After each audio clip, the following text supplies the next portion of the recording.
Salve, eu sou o Zelota e hoje de volta com mais um capítulo da saga romana aqui no História com o Zelota. E hoje eu vou falar sobre a invasão gótica em Roma e a Batalha de Adrianópolis. Mas antes também vou contar aqui a história do Graciano, fazer aquela introdução para fazer aquele encaixe lá da cronologia da história do Graciano, para a gente respeitar aqui a linha temporal, beleza? Para não ficar naquela coisa de ir e voltando. Mas antes de começar a contar, como sempre eu peço a vocês que dêem um tapote nesse like, não custa nada, nem um denário furado. Compartilha com a galera, e vocês que são novos aqui, sejam bem-vindos. Aqui eu falo sobre história antiga, é só dar uma olhada aí na playlist de vídeos especiais com várias civilizações do mundo antigo. Também tem Grécia Antiga, tem Hebreus, tem muitos povos ali da Mesopotâmia. E também aqui a nossa saga romana, onde eu estou contando a história de Roma desde a sua fundação, passando ali pela monarquia, república, e estou falando de todos os imperadores romanos. Já estamos aqui no século IV, quase ali no final do século IV. E também me sigam lá no Instagram, @zelota, onde lá eu publico ali as capas dos vídeos, mando recados para vocês, faço os stories, e agora também estou fazendo os vídeos lá no IGTV com um quadro que eu acabei de criar chamado Curta com o Zelota. Então lá eu trago algumas coisas extras que foram trabalhadas nos vídeos, para quem está acompanhando os vídeos desde o começo. Algumas coisas não são novidades, mas também outras serão. E para você que não assistiu nada ainda, é ótimo. E você que não tem Instagram, tem Facebook, então me segue lá no Facebook, no caso curta a minha página, que está o link aí na descrição, de lá eu publico os links dos vídeos, e também aqueles vídeos que eu estou fazendo no IGTV também estão sendo publicados lá, beleza? E aqui com a metodologia nada ortodoxa e trazendo muitas imagens. E também tem a questão dos vídeos especiais, né? Cada meta de inscrito batida eu trago um vídeo especial para vocês, que vocês mesmos escolhem aí e mandam as suas sugestões aí nos comentários. Já tem muitas sugestões boas e a gente já está trabalhando. E afinal já passamos aí da meta dos 400 inscritos, então já estarei preparando o vídeo para o próximo sábado aí para vocês. E também a nossa meta atual agora, a nova meta, 425 inscritos. Então estamos aí se caminhando aí para uma próxima meta. Então vamos lá, firme aí, se inscrevam, que quanto mais gente nova entra aqui no canal, mais conteúdos diferentes estarei trazendo para vocês. Mas sempre dentro daquele período da história antiga de Roma. Então vamos lá, que eu já falei demais, velho. Qualquer coisa eu falo lá no Instagram, beleza? Agora estou fazendo esses videozinhos, a gente pode ter mais contatos aí fora aqui do YouTube. Bom, então vou falar sobre o Graciano. Começando com Graciano, Flávio Graciano, que foi imperador dos anos de 367 a 383. Nasceu em Sírmio, na Panônia, que era ali uma província romana, no ano de 359, que era filho do Valentiniano I, como eu havia mencionado já nos vídeos do Valentiniano, e que se tornou ali imperador com 16 anos de idade. Teve ali uma confusão antes. Existia aí uma tentativa de colocarem outros nomes. Existiam alguns ministros do Valentiniano que estavam muito cotados para assumir o trono, já que o menino tinha apenas 16 anos, era muito novo. Apesar que para os romanos, um rapaz chegasse aos 14 anos, ele já estava na idade para casar. Ele já era um rapaz que estava pronto, o aniversário dele, a festa, tinha direito a tudo, né? Ele era o novo homem, né? Então eles antecipavam essas coisas aí. E aí, no caso do Graciano, ele consegue se tornar imperador graças à intervenção do exército de um general chamado Severo.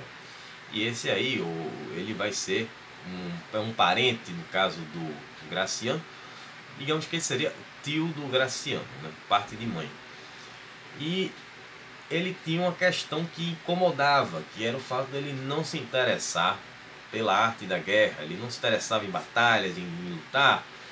Mas o pai dele, o Valentiniano I, ele chega até juntar o exército, fazer aquele discurso, diz: o garoto gosta de ler, mas ele vai se tornar um líder futuramente e vocês terão orgulho de serem liderados por ele.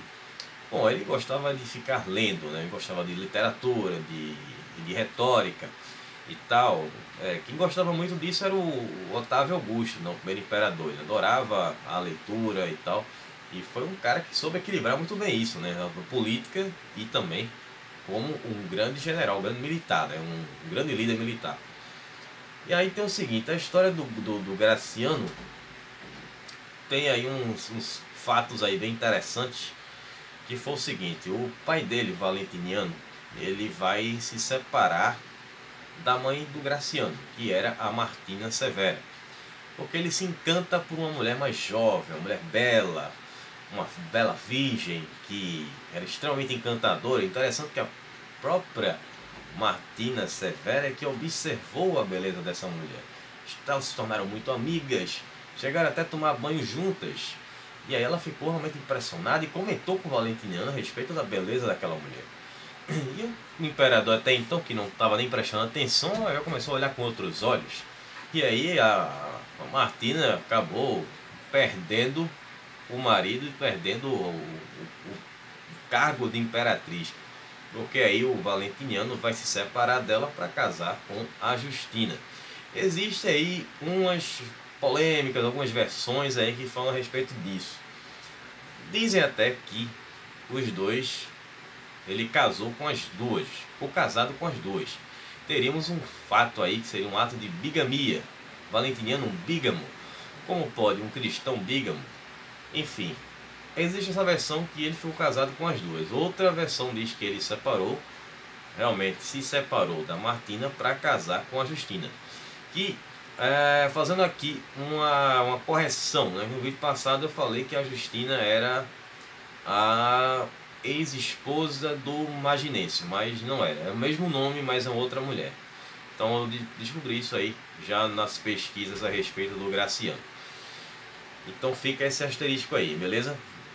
Então é o seguinte, ele vai casar com ela, mas como tem, segundo a tradição do próprio cristianismo, né, coloca que o casamento, uma vez feito, ele é indissolúvel. Então, mesmo que ele separasse da Martina e casasse com a Justina, ele continuaria casado com a Martina. Então, por isso, quando as pessoas se casam, né, se você for casar-se na igreja, você deve casar uma vez, porque aos olhos de Deus não existe separação, né? O que Deus une, ninguém separa. E isso já valia desde aquela época ali do Império Romano.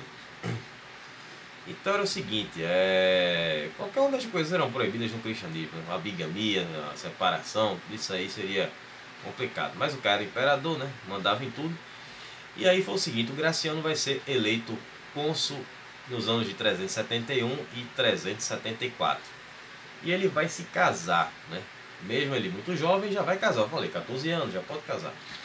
E ele vai casar-se com Flávia Máxima Constância.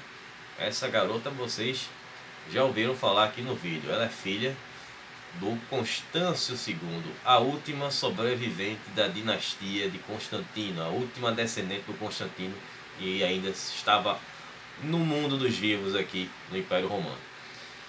E aí em 375 acontece a morte do Valentiniano.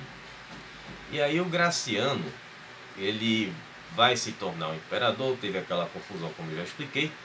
Inclusive até também tem uma outra história que diz que pessoas queriam que o Valentiniano II, que era o filho do Valentiniano com a Justina, fosse imperador. Um garoto de 4 anos, uma criança de 4 anos fosse imperador. E aí o Graciano achou tranquilo, de boa, pode, tudo bem, por mim tudo bem, eu não quero ser imperador, eu quero ler, eu quero estudar. Só que aí a intervenção lá do general, né, do Severus, acabou fazendo com que o Graciano se tornasse imperador e que esse império fosse dividido entre os dois. O lado ocidental, lembrando que Valente está lá no Oriente, hein? Então eles dividem ali. O caso Graciano ficou com a Líria, a África e a Itália, e o Valentiniano II vai ficar com a Gália, a Espanha e a Britânia. Então aí beleza. Só que aí quem iria governar no lugar do garoto? Seria a mãe dele, né? A Justina, né? Que seria a imperatriz e consorte do próprio filho. E aí que acontece é o seguinte: após a morte do Valentiniano, os alamanos se sentiram bastante motivados a iniciar uma nova campanha contra os romanos, de invadir novamente o território romano. Aí depois que o Valentiniano morre, aquela criatura extremamente furiosa, aquele homem que cheio de raiva, de ódio, estressado, então vai ser mais tranquilo, aquela besta fera morreu, então vamos atacar. Só que aí o Graciano ele não manda ninguém, na verdade o próprio general, que era o Malobaldes, é que vai liderar essa campanha contra os alamanos. E ele era um general de origem franca, ele era um franco. E ele vai enfrentar os latienses. Latienses que eram uma ramificação ali dos alamanos. E nessa batalha ele vai dizimar 30.000 bárbaros. 30.000 homens serão exterminados no campo de batalha. E aí o Graciano se animou com aquela vitória e disse: agora eu vou para essa batalha. E aí ele resolve ir para a campanha final, para finalizar essa campanha. Só que quando eles chegam lá, os bárbaros se rendem. E o Graciano acaba ganhando o título de Germânicos Máximos, sem ter feito nada. Só subiu no cavalo e foi atravessar o rio Danúbio. E aí ele ganha esse título. Que título maravilhosamente fácil de conseguir, né? Agora vamos para o lado do Oriente e continuar a história do Valente. Então agora eu falo sobre a invasão gótica. No ano de 376, os godos vão invadir o Império Romano fugindo dos hunos. Aquele povo que vocês já devem ter ouvido falar de seu grande líder, o Átila, mas ele ainda não existia nessa época. Então os godos eles vão pedir refúgio aos romanos. Eles tinham as ramificações, né, dos godos, que eram os ostrogodos, que vinham do lado leste da Germânia, e tinham os visigodos, que eram do lado oeste da Germânia. Esses povos vão sobreviver até a Idade Média, se vai falar muito sobre eles. E os hunos eles eram selvagens, eles saíam destruindo tudo pela frente, chegaram até a Europa, vindo da Ásia, e eles acabam fazendo com que os godos corram de medo, né, dos hunos. E eles conseguem ali muitas terras do lado da Germânia, através de batalhas e de algumas alianças. Eles eram nômades, eles buscavam terras ali para cultivar, para fazer pastagem e tal. Então, eles eram muito habilidosos, muito cruciais no campo de batalha, como diria, seriam brutais, muito brutais. E aí os godos eles vão para onde? Eles vão para Trácia. A Trácia que era um lugar muito bom para cultivar, onde tinham terras férteis, ficava longe do Danúbio e também dos hunos, né, que era de quem eles estavam fugindo. Só que eles chegaram lá no Império Romano, mas não combinaram nada com o Valente, né, o imperador do lado oriente. Até combinou, né? E aí o rei dos godos, que era o Fitigérno, ele vai fazer um acordo, propor um acordo com os romanos. Que seria o seguinte, de deles, os godos, serem recebidos em Roma como súditos. E também eles fariam ocupação pacífica, seria tranquilo e eles iriam ceder homens para o exército romano. Eles poderiam ser utilizados na tropa auxiliar ou até mesmo no próprio exército romano, seria treinado e tal. E aí, para essa oferta para ocupar a Trácia, que eu já mostrei, sempre eu mostro o mesmo mapa aqui nos vídeos, que seria regiões da parte da Bulgária, da Grécia e da Turquia. Era uma região que era pouco habitada e precisava de mão de obra para agricultura e de homens para proteger aquela região. Então parecia um bom negócio, né? Inclusive até o Fitigérno, ele se propõe a se converter ao cristianismo, que ainda não era a religião oficial de Roma, mas estamos já se aproximando disso. Mas o próprio a proposta foi muito interessante para os romanos, né? A proposta foi aceita e aí os godos eles vão migrar para Trácia. E o que acontece? Os godos passaram a ter cidadania romana e os descendentes deles poderiam inclusive assumir cargos públicos na política e até entrar no exército. E aí seria mais fácil esse processo de romanização, né, romanizar, do que construir muralhas. E muralhas já existiam ali, as muralhas de Adriano, a muralha de Trajano, a de Aurélio, né? Muralhas aurelianas, que eu já mencionei aqui nos vídeos da saga romana. E aí as coisas se encaminhavam bem, ocupação tranquila, os godos estavam lá na Trácia, vivendo felizes, mas aí eles iriam receber uma ajuda, né? Seriam suprimentos, coisas que eles iam precisar. Só que aí vai surgir o quê? Militares corruptos, que eles vão pegar e desviar esses suprimentos que iriam para os godos se estabelecerem e passaram a enriquecer ilicitamente. E aí os godos começaram a passar fome, passar necessidade. Chegaram ao ponto até de comer carne de cachorro, né, dos militares. E aí eles se sentiram famintos e traídos pelo acordo não ter sido cumprido pelos romanos. E aí em 378, os godos vão se rebelar e vão cercar a cidade de Adrianópolis. Já houve batalha nessa cidade aí. Nos vídeos anteriores já falei dessa cidade, que é a atual cidade de Edirne, na Turquia. E aí Valente, ele vai tomar a atitude de contra-atacar e vai para cima, para ofensiva, com 40 mil soldados contra 100 mil godos. Então eram 100 mil contra 40 mil. Já aconteceu com Constantino diversas vezes estar em desvantagem numérica, mas ele sempre conseguiu se sobressair. Mas não era Constantino que estava aí. Porque o Valente, ele foi tomado por uma arrogância, achar que venceria os godos. Os romanos eram uma potência militar, a maior potência militar do mundo. Porque eles não lutaram contra os hunos. E aí eles vai para esse combate e não espera a ajuda do Graciano. O Graciano ia mandar reforços para aumentar o exército contingente do Valente. E aconteceu foi o seguinte, um massacre, e o Valente acaba morrendo no campo de batalha. Foi um massacre tão grande, foram tantos corpos de romanos, foram 2/3 dos romanos morreram nessa batalha, que o corpo do Valente desapareceu, ninguém encontrou o corpo do imperador. Ele morreu ali e ficou soterrado no meio da montanha de corpos de romanos. E o que sabe é que ele morreu com 50 anos de idade, né? E além da maioria de homens, né?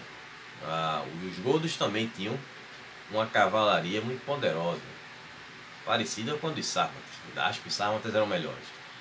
E aí derrotou a tradicional infantaria romana. Quando você está no cavalo, você tem a vantagem, né? Um cavaleiro equivalente a quatro homens na infantaria, 4 homens a pé. Os romanos também tinham cavaleiros, mas eles não tinham cavaleiros tão habilidosos como os godos ou como os sármatas, e até mesmo os hunos. E aí foi a maior derrota romana da história. Depois, antes dela, tinha sido a Batalha de Canas, que foi a Segunda Guerra Púnica. E aí com isso, com a morte do Valente, o lado do Oriente vai ficar sem imperador.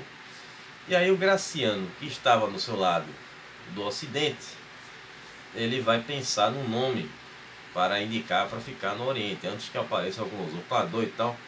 Vou pensar no nome de confiança. Aí ele lembra de Teodósio, que ajudou o Valentiniano naquela batalha na Britânia, que eu falei no vídeo do Valentiniano.